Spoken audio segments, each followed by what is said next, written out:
Bom dia a todos, graça e paz da parte de Deus Pai, do nosso Senhor Jesus Cristo, pela ação do Espírito Santo. Caríssimos irmãos, hoje eu quero fazer uma meditação interessante. Essa meditação que eu vou fazer hoje, ela vem desde da Baixa Idade Média, né? A grande dúvida, né, dentro da sacralidade das coisas é se a ação da graça de Deus, ou seja, aquilo que vem de Deus, depende do crente, daquele que crê, ou se independe do crente, ou se depende só de Deus, ou se depende do ministro que opera. Aqui a questão foi colocada, né? Na tradição da escolástica, já trazendo para cá, né? Bem para cá, para o século aí 14 ou 15, tinha duas premissas, né? O ex opere operato, ou seja, a graça que vem direto de Deus e aí não dependeria da fé do crente, e o ex opere operante, que aí dependeria da fé do crente. De qualquer forma, né, me parece que a ação da graça, ela contextualizada a partir principalmente da Sagrada Escritura, no Atos dos Apóstolos, ali onde se configura a primeira comunidade cristã, me parece que existia, né? Me parece não, o próprio texto relato, eles se reuniam e aqui nesse sentido o ex opere operandi se concretiza ligado diretamente à ação de Deus, o ex opere operato. Por quê? Havia assim uma oração, né, em comum, onde aqueles que acreditavam, a graça vem através da palavra daquele que crê. E aí nós diríamos, bom, depende do crente. Ora, Deus age segundo a vontade e a imperfeição do crente? Esse é um outro problema. Ora, se Deus fosse agir segundo a nossa concupiscência, Paulo lembra muito disso, da nossa concupiscência e da nossa finitude. Se dependesse de nós, me parece que nós não teríamos, de forma nenhuma, condições de chamar para nós a ação milagrosa de Deus com as nossas forças. O que nós podemos fazer é crer. Crer. Só que o crer em si, ele não faz o milagre. O crer, ele é uma motivação em direção a Deus. Deus opera. Deus opera no coração do homem. Deus transforma. Isso aqui é a questão. Deus faz a mudança de caminho no coração do homem, mas ele precisa, não é que Deus precisa como necessidade, mas ele quer reunir por adesão aqueles que acreditam.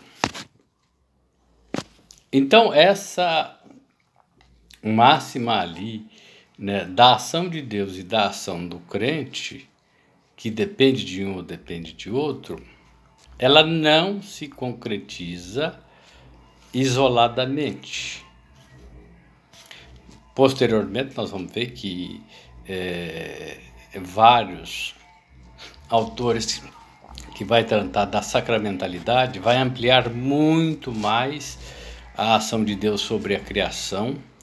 E, nesse sentido, a ação de Deus, o ex opere operato, se espalha por toda a natureza criada através da natureza criadora. Deus presente.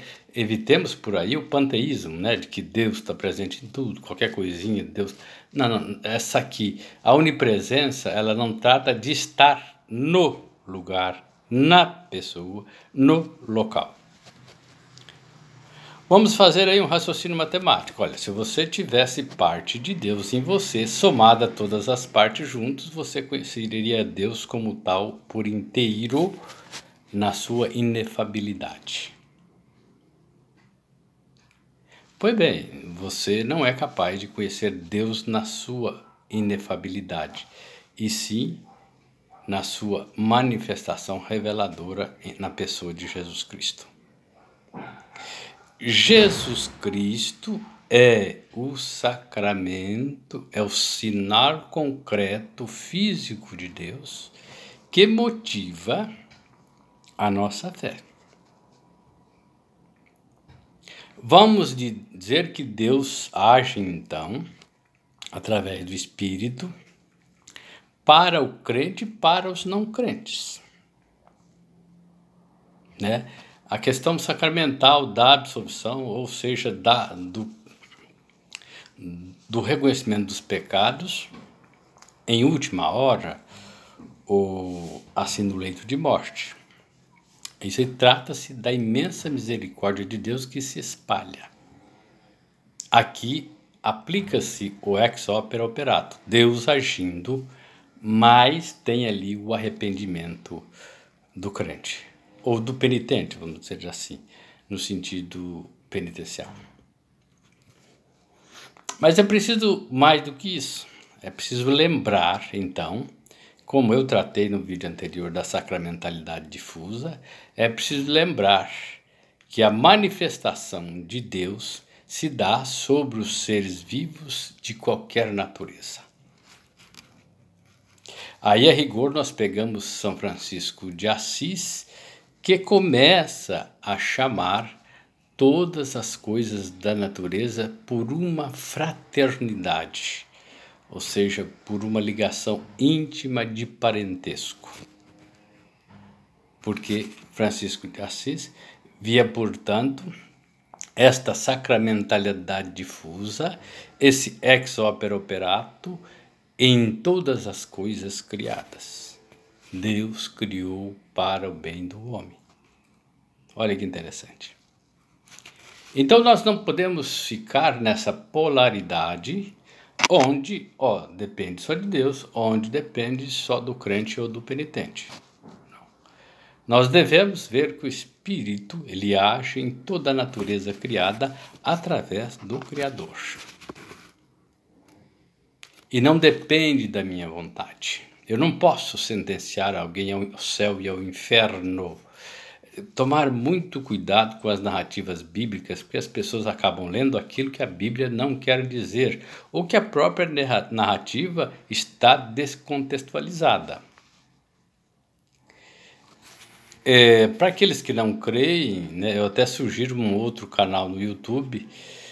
Alguém pode ficar espantado, do Dr. Oswaldo, que é um exegeta muito bom, que eu sempre, quando posso e tenho um tempinho, ouço alguns comentários e algumas explicações dele. Ele é agnóstico, mas é um homem com muito preparo.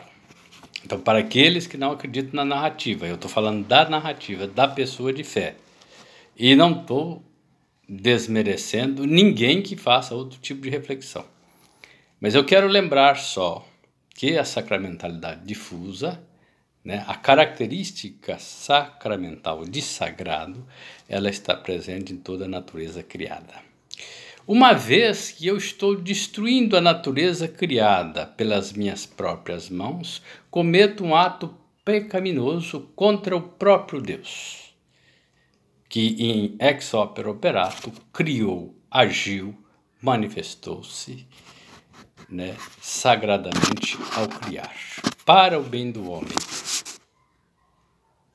Desde o Jardim do Éden, nós pegamos aí essa narrativa, Deus criou para o bem do homem.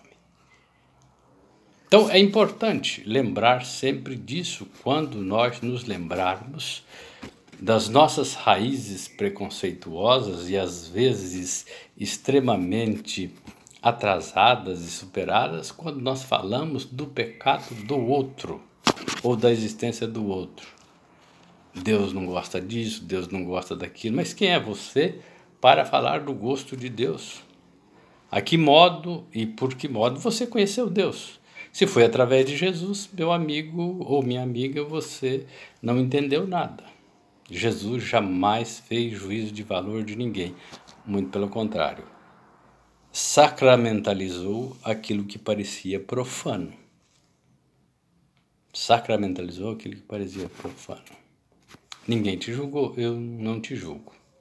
Vá e não peques mais. Mas Jesus está falando nessas palavras exatamente assim. Tome cuidado, porque Jesus tinha consciência da concupiscência da carne. Jesus jamais afirmaria, não peques mais. Talvez a tradução padeça aí de uma análise histórica. Eu não sou historiador, eu sou teólogo, né? De uma análise histórica. Porque Jesus tinha consciência da concupiscência. Portanto, a revelação de Deus, o ex opere operato, se manifesta aí na revelação, na encarnação de Jesus Cristo. E daí por diante, Jesus coloca dois elementos fundamentais para nos guiar durante os nossos atos de fé. Amar a Deus sobre todas as coisas e o próximo a você mesmo. Isso é sagrado. Isso é Jesus. Isso é sacramento. Isso está na vida daquele que crê. Aí a pergunta dos fariseus, quem é meu próximo? Vamos lá, vamos sacralizar a proximidade, né? Tornar sagrada a proximidade. Seu próximo é aquele que necessita. A sociedade hoje violenta, extremamente violenta, até gente do governo falando em matar, assassinar pessoas, e horrível, tá horrível, né? Os cristãos que estão no poder parece que não entenderam o que quer seguir Jesus Cristo.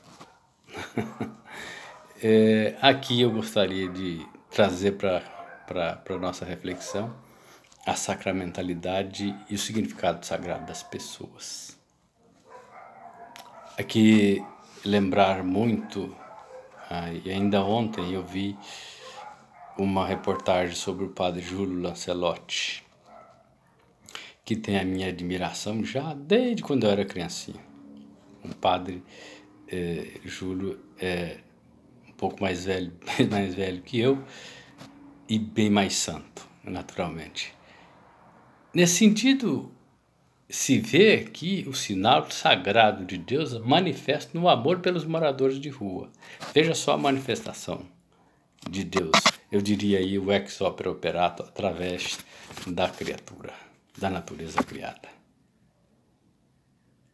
Então, a ação de Deus não pode ser dirimida por pessoas que ignoram a paixão de Jesus Cristo, a morte na cruz, por todos os pecadores e não pelos que já estão salvos. Se você está salvo, parabéns, porque ninguém está, só você.